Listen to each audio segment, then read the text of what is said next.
برادران اہل سنت، السلام علیکم ورحمۃ اللہ تعالی وبرکاتہ۔ حامدا ومصلیا ومسلما اما بعد فاعوذ باللہ من الشیطان الرجیم، بسم اللہ الرحمن الرحیم۔ ولا تلمزوا انفسکم ولا تنابزوا بالالقاب، آمنت باللہ، صدق اللہ العظیم۔ جہاں میں عام پیغام شہ احمد رضا کر دیں، پلٹ کے پیچھے دیکھیں پھر سے تجدید وفا کر دیں۔ مسلک اعلیٰ حضرت پہ قائم رہو، زندگی دی گئی ہے اسی کے لیے۔ مسلک اعلیٰ حضرت سلامت رہے، ایک پہچان دین نبی کے لیے۔ سب ان سے جلنے والوں کے گل ہو گئے چراغ، احمد رضا کی شمع فروزاں ہے آج بھی۔ لاکھ جلتے رہیں دشمنان رضا، کم نہ ہوں گے کبھی مدح خوان رضا۔ کہہ رہے ہیں سبھی عاشقان رضا، مسلک اعلیٰ حضرت سلامت رہے۔ حضرات محترم، چند دنوں سے سوشل میڈیا کے ذریعے حضور گلزار ملت کے بیان کردہ جملے کو سب و شتم کا نشانہ بنایا جا رہا ہے، اور لوگ الگ الگ اپنی اپنی رائے پیش کر رہے ہیں۔ انہی رائے پیش کرنے والوں میں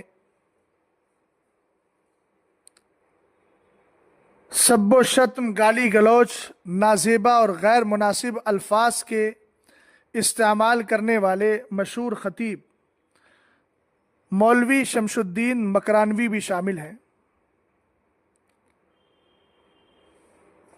جن کا دیابنا وہابیہ کے لیے طرز اور اسلوب تو بڑا محبتانہ رہتا ہے، اور وہ اپنی گفتگو میں اکثر یہ جملہ بولتے ہیں کہ وہابی کی پلیٹ میں کھانے سے وہابیت کود کر نہیں آ جاتی۔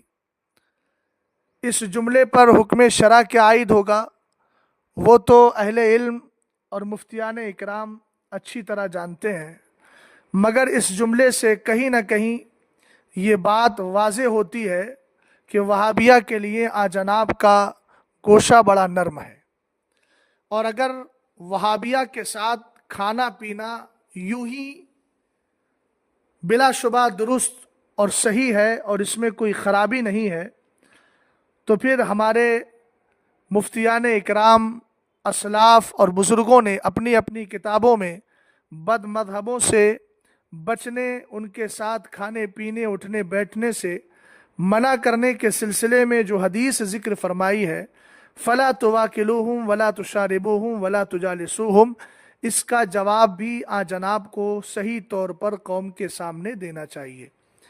مگر میرا جو مستدل ہے اور میری جو گفتگو کا اصل پوائنٹ ہے وہ یہ ہے کہ جس جناب کا وہابیہ دیابنا کے لیے رویہ اس قدر نرم ہو، وہ اہل سنت والجماعت کے ایک عظیم پیر اور سنی شیخ العقیدہ خانقاہ مصولی کے سجادہ کے لیے ایسے الفاظ کا استعمال کر رہے ہیں، لگتا ہے کہ انہوں نے یہ جملہ بول کر کسی کفر کلامی کا ارتکاب کر لیا ہو،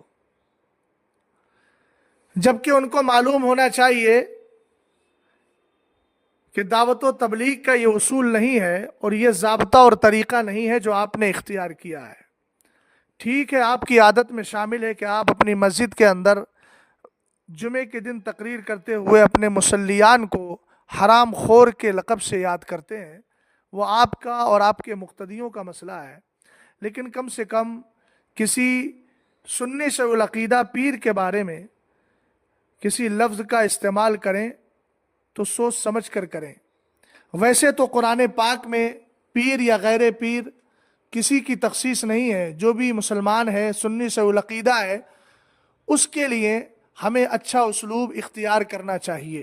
قرآن کہتا ہے وَلَا تَلْمِزُوا أَنفُسَكُمْ وَلَا تَنَابَزُوا بِالْأَلْقَابِ، اور آپس میں طعنہ نہ کرو اور ایک دوسرے کے برے نام نہ رکھو۔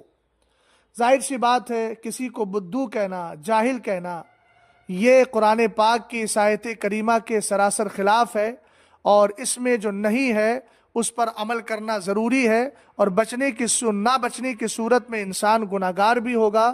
اور جس نے کسی کو ایذا رسانی کی ہے، کوئی مسلمان اگر اس کی ایذا کی زد میں آیا ہے تو اس پر عند الشرع توبہ بھی لازم ہے۔ گلزار ملت نے اگر یہ جملہ بولا تھا تو مولوی شمس الدین مکرانوی کی شرعی اخلاقی ذمہ داری بنتی تھی کہ وہ براہ راست ان سے اس مسئلے کی، اس بات کی مراد معلوم کر لیتے، اور اگر اتنا نہیں کر سکتے تھے تو خود کو مفتی کہلواتے ہیں، تو ان کو چاہیے تھا کہ اس پر جو حکم شرع ہے وہ حکم شرع بیان کرتے۔ چونکہ ہم بہت سارے فنون پڑھتے ہیں، لیکن آخر میں آ کر کے عند الشرع جو حکم ہوتا ہے اسی کا اعتبار ہوتا ہے۔ آیا ان کا یہ جملہ شریعت کی نظر میں ناجائز ہے، حرام ہے، گمراہی ہے، بد مذہبی ہے، کفر کلامی ہے، کفر فقہی ہے، کس زمرے میں آتا ہے؟ شمس الدین صاحب کو چاہیے تھا کہ وہ حکم شرع بیان کر کے ان سے مطالبہ رجوع یا توبہ کرتے، لیکن آپ نے اس روش سے ہٹ کر گالی گلوچ کا دفتر کھول دیا، جو آپ کی پرانی عادت ہے۔ میں آپ سے سوال کرنا چاہتا ہوں، اب جو آپ نے بولا ہے وہ آپ کی اپنی رائے، جس سے اہل سنت والجماعت کا کوئی فرد متفق نہیں ہے۔ یہ الگ بات ہے کہ جناب امین القادری صاحب اس سے متفق ہو گئے ہوں، چونکہ وہ بھی اس گفتگو میں شامل تھے، وہ بھی اس گفتگو کو سن رہے تھے، اب تک ان کا کوئی وضاحتی بیان یا برات نامہ نہیں آیا ہے۔ لیکن میں یہاں ایک بات جملہ اہل سنت سے عرض کرنا چاہوں گا کہ حضور گلزار ملت نے جو جملہ بولا ہے کہ کربلا میں بھی بریلوی تھے، اس جملے پر اصطلاح کے اعتبار سے تو آپ اعتراض کر سکتے ہو کہ یہ اصطلاح بریلی کی اس وقت نہیں تھی، لیکن رہا عقائد کا معاملہ تو الحمدللہ رب العالمین جو عقائد کربلا کے تھے وہ عقائد آج بھی اہل سنت والجماعت بریلویوں کے ہیں۔ عقائد کے اعتبار سے الحمدللہ رب العالمین ہمارا سلسلہ وہاں سے جڑا ہوا ہے۔ محض اعتراض اصطلاح پر ہے کہ آپ نے ایسا لفظ استعمال کیا جو اصطلاح بات کی تھی، اور آپ نے اس اصطلاح کو ما سبق میں کیسے جڑ دیا۔ تو پہلی بات تو یہ ہے کہ اگر بولنے والا مسلمان ہے، سنی سے العقیدہ ہے، تو ہمارے فقہ نے فرمایا جہاں تک ہو سکے قائل کے قول کی صحیح تعویل تلاش کی جائے۔ امام اہل سنت نے بھی فرمایا کہ محمل حسن تلاش کرو۔ فقہ نے فرمایا جہاں تک ہو سکے عاقل و بالغ کے کلام کو لغو ہونے سے بچاؤ۔ اب میں مولوی شمس الدین مکرانوی سے پوچھتا ہوں کہ آپ کا اختلاف صرف اصطلاح پر ہے نا، کہ یہ اصطلاح آج کی ہے اور آپ نے جڑ دی کربلا میں، تو آپ نے صرف اصطلاح کو لے کر کے اس قدر گالی گلوچ کا دروازہ کھول دیا، دفتر کھول دیا۔ آپ کو یہ بھی سوچنا چاہیے کہ قائل قطعاً یہ بیان کرنا نہیں چاہ رہا ہے اور قطعاً یہ ظاہر کرنا نہیں چاہ رہا ہے کہ یہ اصطلاح اس وقت پائی جاتی تھی۔ ان کا مقصد اور مفاد صرف اتنا ہے کہ جو عقائد الحمدللہ رب العالمین ہمارے ہیں، یہی عقائد کل کربلا میں بھی تھے۔ جماعت کے اعتبار سے، اصطلاح کے اعتبار سے آپ کا اگر اعتراض تھا تو اس اعتراض پر حکم شرع بیان کرتے، لیکن آپ نے بیان نہیں کی۔ مگر میں کہتا ہوں اگر اس طرح کی اصطلاح انہوں نے بول بھی دی تو عند الشرع کوئی مواخذہ نہیں ہے۔ اعلیٰ حضرت امام اہل سنت رضی اللہ تعالی عنہ سے ایک سوال کیا گیا ہے ملفوظ شریف میں۔ یہ ملفوظ شریف اول ہے جو امام احمد رضا اکیڈمی سے شائع کی گئی ہے، اور اس کا صفحہ نمبر 147 ہے۔ اس حوالے کو سننے سے پہلے تمہیدی گفتگو سماعت کر لیجیے۔ جس طرح جماعت بریلوی اہل سنت والجماعت کی ایک نشانی ہے، ایک پہچان ہے، اور جس کے عقائد و نظریات حضور علیہ الصلاۃ والسلام کے دور سے لے کر اب تک چلے آ رہے ہیں۔ اگرچہ یہ اصطلاح بریلوی بعد کی اصطلاح ہے، امام اہل سنت فاضل بریلوی رضی اللہ تعالیٰ عنہ کے دینی خدمات انجام دینے کے بعد جب فرقہ باطلہ نے جنم لیا تو یہ اصطلاح معرض وجود میں آئی، اور ہمارے بزرگوں نے پھر اس کو اہل سنت والجماعت کی پہچان اور علامت قرار دیا۔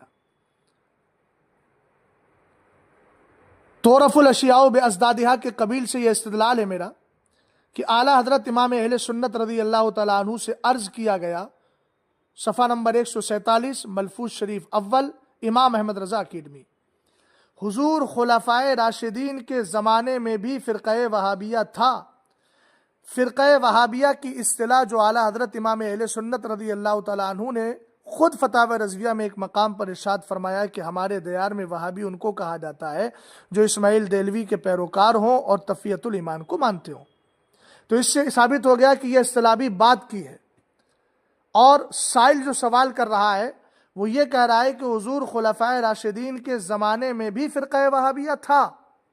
اب اس نے یہ اصطلاح استعمال کی ہے فرقہ وہابیہ کی، جو اسماعیل دہلوی کے پیروکار کو بولا جاتا ہے۔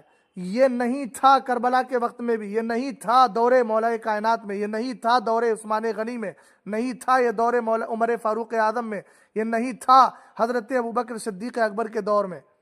تو اعلیٰ حضرت امام اہل سنت رضی اللہ تعالیٰ عنہ کو چاہیے تھا کہ اس سائل کے سوال کا رد کرتے، مگر امام اہل سنت فاضل بریلوی رضی اللہ تعالیٰ عنہ نے سمجھ لیا کہ قائل جو سائل ہے وہ فرقہ وہابیہ بول کر یہ اصطلاحی لفظ مراد نہیں لے رہا ہے، بلکہ وہ عقائد و نظریات ہی مراد لے رہا ہے۔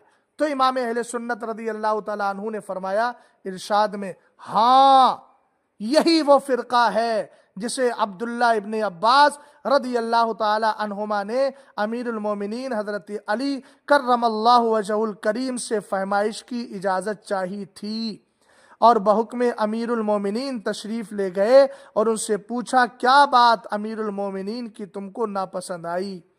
پورا واقعہ جنگ صفین کا پوری تفصیل امام اہل سنت رضی اللہ تعالی عنہ نے ذکر فرمائی ہے۔